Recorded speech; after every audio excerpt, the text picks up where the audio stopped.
Алексей, в марте у тебя уже была возможность опробовать олимпийскую трассу в Сочи. Какое впечатление она произвела? Ну, олимпийская трасса в Сочи для нас, конькобежцев, Адлер-арена была, во-первых, уже полностью готова, снутри, снаружи уже все было оптимально сделано. Лед был довольно-таки быстрый, несмотря на то, что арена лежит не в горах, как Солт-Лейк-Сити или Калгари. И такие результаты, как можно пробежать в Америке или в Канаде, в высокогорных трассах, таких результатов, я думаю, в Сочи не будет, но тем не менее, в прошлом году, в этом году в марте на чемпионате мира был лед довольно-таки быстрый, и я ожидаю, что к Олимпиаде тоже будет лед быстрый. Что касается арены самой, мне там очень нравится впечатление, если находишься внутри, арена напоминает катки в Астане или в Коломне немного. И очень приятно ощущение, что тепло, что не так, что спортсмен заходит и теряется в огромной арене.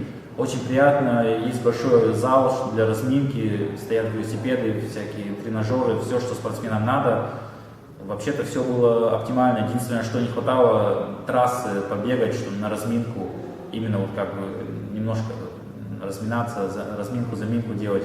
Но я думаю, эту проблему решат, чтобы там дать пространство спортсменам для этого. А сама атмосфера на трибунах, болельщики?